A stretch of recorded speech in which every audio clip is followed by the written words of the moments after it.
तो आज हम पाठ पढ़ रहे हैं, हिंदी ने जिनकी जिंदगी बदल दी। देखो, हिंदी भाषा ने किसी की जिंदगी बदल दी, ये हम वैसे तो पहली बार सुन रहे हैं कि भाषा की वजह से जिंदगी बदल दी।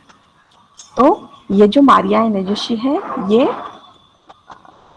मतलब इटली की रहने वाली, हंगेरियन है, वो हंगेरी की रहने वाली है और उसने हिंदी में अपना करियर किया है। तो उसकी जिंदगी हिंदी भाषा ने कैसे बदल दी, इसके बारे में यहाँ पर लिखा गया है। तो आज हम ये जानकारी हासिल करेंगे। हम पाठ शुरू कर देते हैं।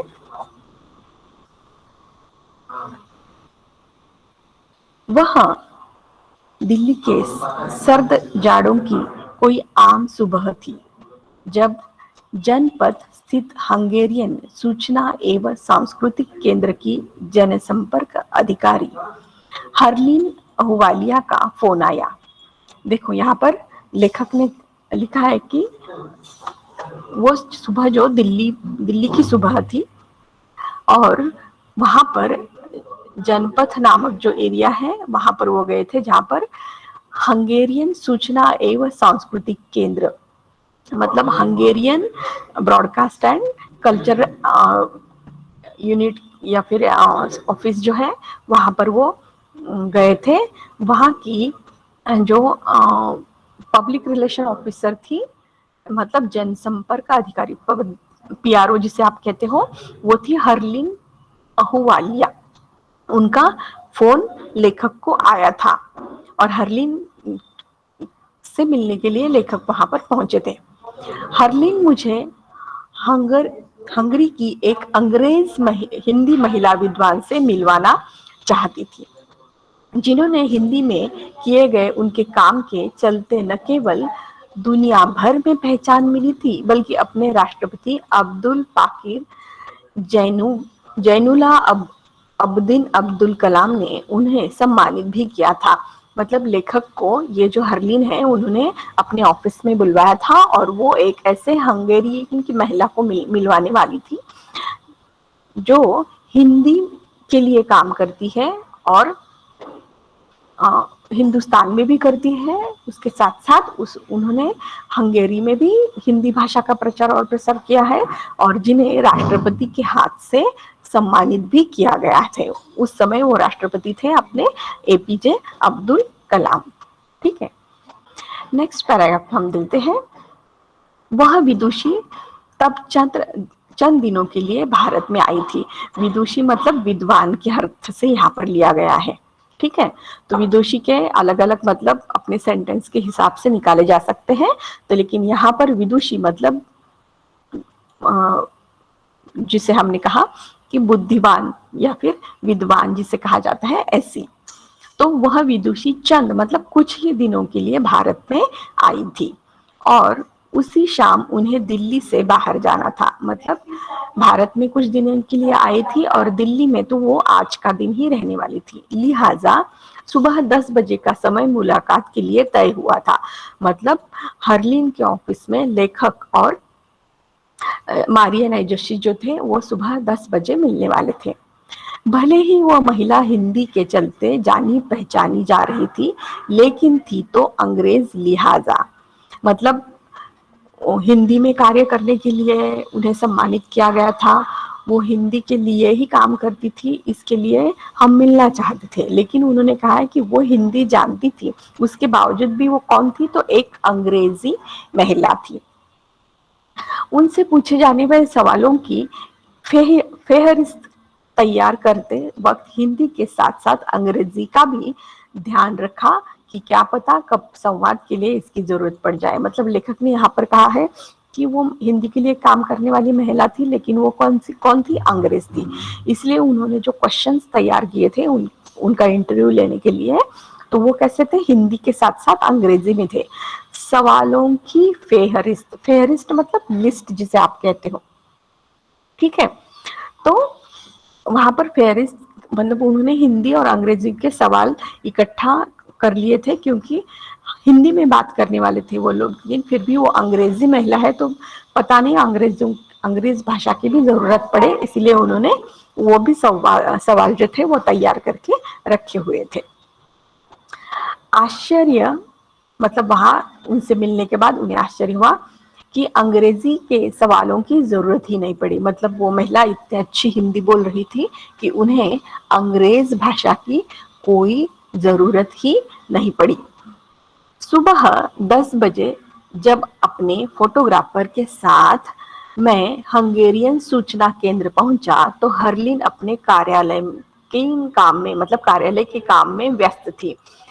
मतलब जब वो वहां पर पहुंचे ऑफिस में, हंगेरियन सूचना केंद्र में पहुंचे, तो उस समय हरलिन जो वहां का सब कामकाज देखती थी, जो वहां की ब्यूरो थी, वो बहुत ही अपने काम में व्यस्त थी। हमें स्वागत कक्ष में बैठने के लिए कहा गया, मतलब वेटिंग रूम में उन्हें बिठाया गया। हम बैठकर अभी गर्मा गर्म कॉफी की चुस्कियां ले ही रहे थे कि एक भद्र अंग्रेजी महिला आ पहुंची। मतलब वो जब स्वागत कक्ष में वेटिंग रूम में बैठे थे तो वहां पर उन्हें गर्मा गर्म कॉफी दी गई थी, परोसी गई थी, तो उसकी चुस्कियां मतलब वो सिप ले रहे थे। उसी समय वहां पर एक भद्र अंग्रेजी महिला, भद्र मतलब उसे कहा जाता है जेंटल या फिर नोबल, ऐसे शब्दों का इस्तेमाल होता है। एक अच्छी महिला, अंग्रेजी महिला जो थी वहां पर आ गई थी। उन्होंने अभिवादन की शुरुआत हाथ जोड़कर नमस्ते से की। अभिवादन मतलब जैसे हम ग्रेटिट्यूड करते हैं, तो वैसे ही उन्होंने अभिवादन कैसे किया, हाथ जोड़कर नमस्ते करके, वेलकम करते हैं या फिर हेलो कहते हैं, तो उन्होंने क्या किया, दोनों हाथ मतलब भारतीय परंपरा के अनुसार उन्होंने उसे नमस्ते किया। फिर क्षमा याचना की कि दिल्ली के व्यस्त यातायात के चलते वह समय से नहीं पहुंच सकी। मतलब देखो वो उनमें कितना पोलाइटनेस था, वो कितनी हम्बल थी। उन्होंने पहले उनसे माफी मांगी कि दिल्ली में ट्रैफिक ज्यादा होने, यातायात मतलब ट्रैफिक, और क्षमा याचना मतलब उन्होंने सॉरी कहा, माफी मांगी कि उसकी वजह से उन्हें आने में थोड़ी सी देर हो गई, वो टाइम पर नहीं पहुंच पाई। हरलिन के आने के चंद मिनट बाद कि हम बातचीत में इतने मशगूल हो चुके थे कि औपचारिक परिचय की जरूरत ही नहीं पड़ी। देखो मतलब उन्होंने कहा कि जब वो आई, उन्होंने हमें नमस्ते किया, फिर उन्होंने क्षमा मांगी कि उन्हें आने में देर हुई।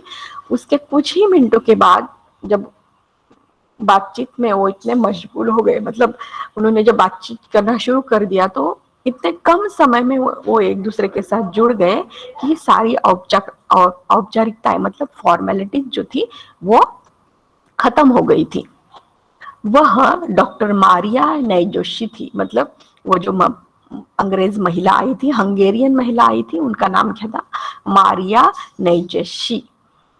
अप्रैल 1953 में हंगरी के बुडापेस्ट में जन्मी नैजोशी ने संस्कृत, लैटिन, प्राचीन यूनानी और भारत विज्ञान जैसे विषयों में एमए कर संस्कृत व हिंदी में डॉक्टरेट की उपाधि हासिल की थी। मतलब देखो वो कितनी पढ़ी लिखी थी। उन्होंने संस्कृत भाषा भी सीखी थी, उन्होंने लैटिन भी सीखी थी, उन्होंने प्राचीन यूनानी और भारत विज्ञान ऐसे जो सब्जेक्ट होते हैं उनमें उन्होंने एमए कर लिया था। उसके साथ साथ सिर्फ भाषाएं सीखी थी क्या उन्होंने संस्कृत या हिंदी की, तो नहीं, उसमें उन्होंने डॉक्टरेट किया था। तो इतनी सारी पढ़ाई उन्होंने की थी। और वो कहाँ पर जन्मी थी, बुडापेस्ट में जन्मी थी 1953 में। ये हंगेरी का एक गांव है बुडापेस्ट। ठीक है, यहाँ तक सबको समझ में आया? ओके, तो अब हम आगे चलते हैं।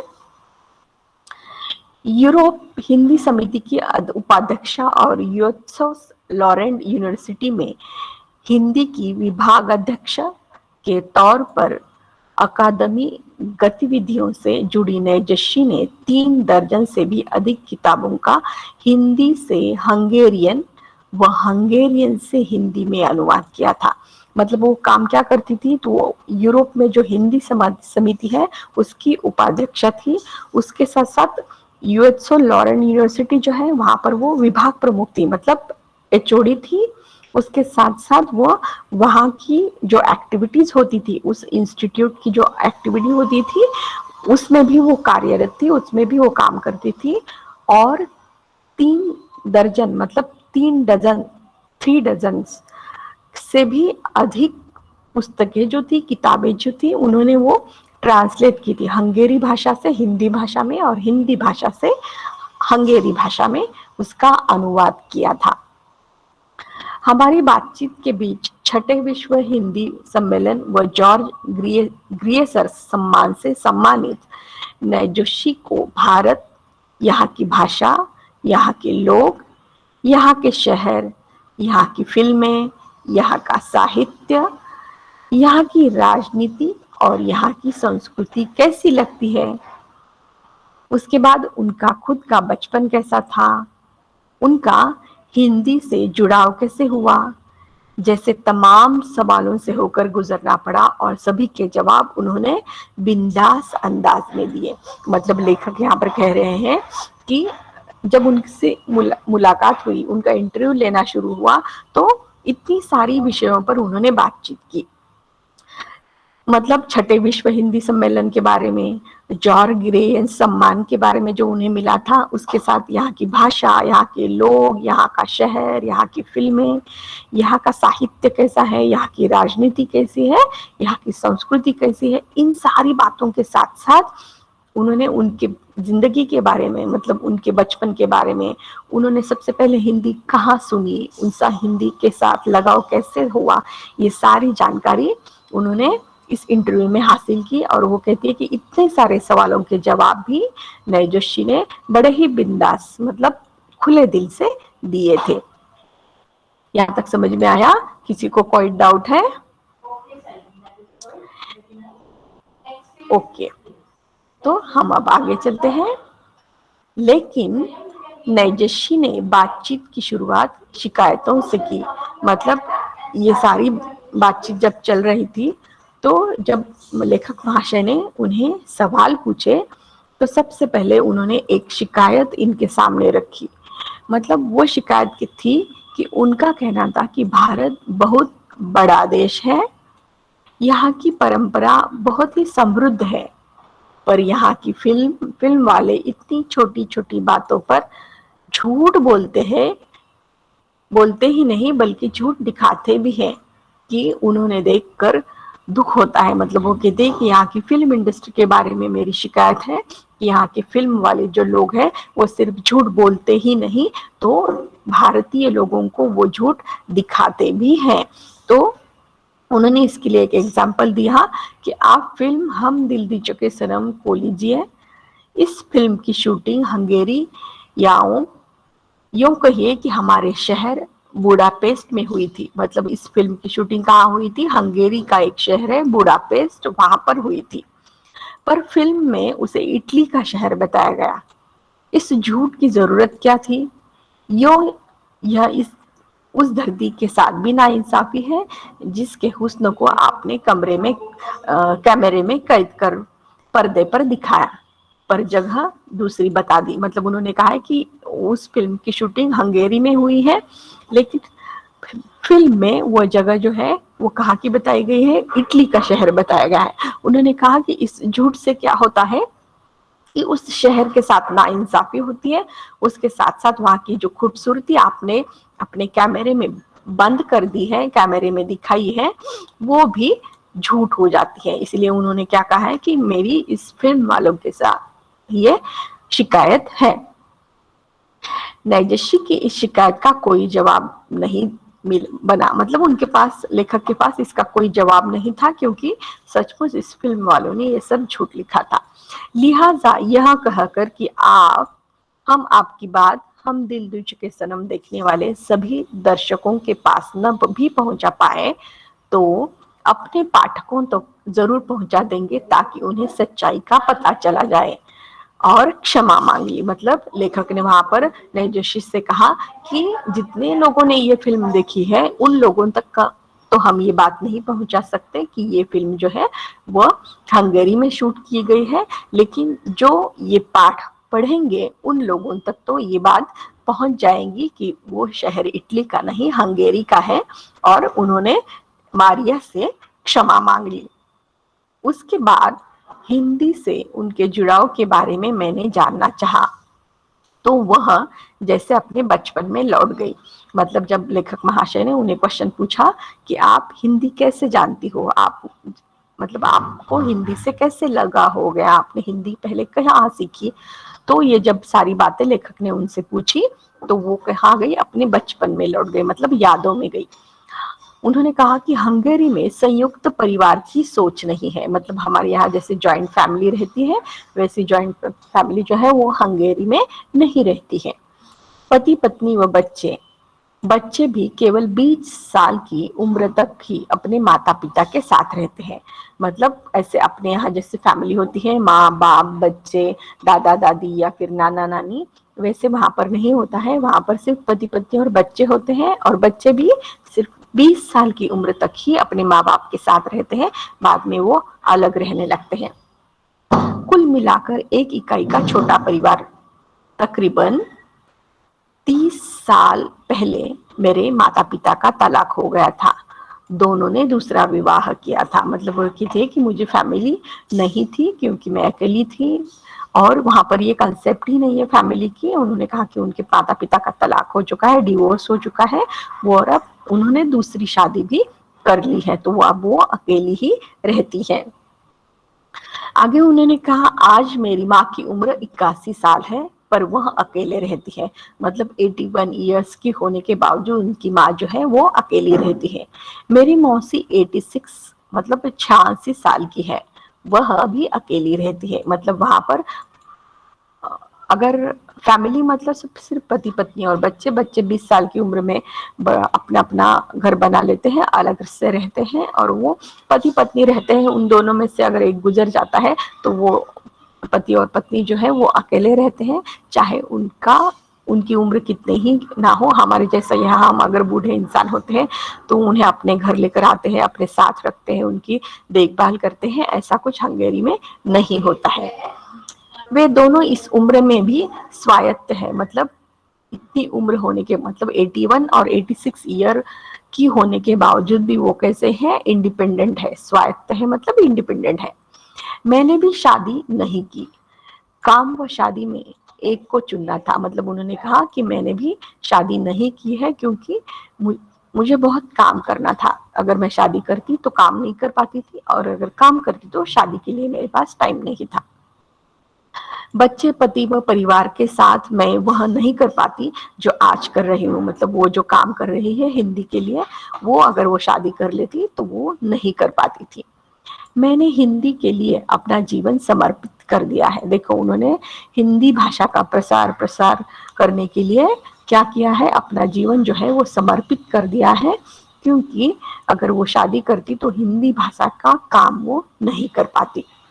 दरअसल मेरी जिंदगी की शुरुआत 20 साल बहुत छोटी सी जगह पर बीते। मतलब उन्होंने कहा कि मेरी जिंदगी की शुरुआत के दौर में जो 20 साल थे वो बहुत ही छोटी सी जगह गुजर गए। मैंने बचपन से ही इंसानी जीवन की शुरुआत के दौर को जानने के लिए लालायित थी। मतलब उन्होंने कहा कि मैं बहुत छोटी जगह से आई हूँ, और लेकिन बहुत छोटी होते, जब वो बहुत छोटी थी उसी समय उनके दिमाग में ये विचार आते थे कि मानव का जीवन कैसे शुरू हुआ, उसकी शुरुआत कहाँ से हुई, मानव कहाँ से आया, ये इतनी समझ उसे कहाँ से मिली, उसका जीवन स्तर कैसे बदलता गया, ये सारी जानकारी हासिल करने के लिए वो लालायित थी, मतलब इच्छुक थी। और इसीलिए मैंने ग्रीक, लैटिन, यूनानी और संस्कृत भाषाएं पढ़ी।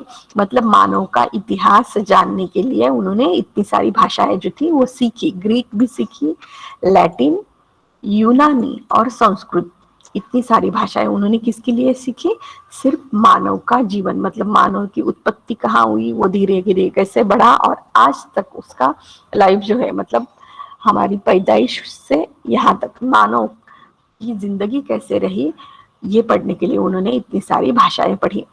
एमए की पढ़ाई के बाद मैं एक प्रकाशन संस्था से जुड़ गई। पब्लिकेशन, प्रकाशन संस्था मतलब पब्लिकेशन। उस दौरान हंगेरी में केवल एक दो सज्जन ही हिंदी जानते थे। मतलब जब उन्होंने हिंदी में एमए किया, इतनी सारी भाषाएं पढ़ी, मानव का इतिहास के बारे में वो जब जानकारी हासिल कर रही थी, उस समय हंगेरी में सिर्फ एक या दो लोग थे जिन्हें हिंदी आती थी। If you like our videos, do share them and subscribe to our channel. If you want awesome quizzes, write to us. Keep watching and keep learning with Walnut.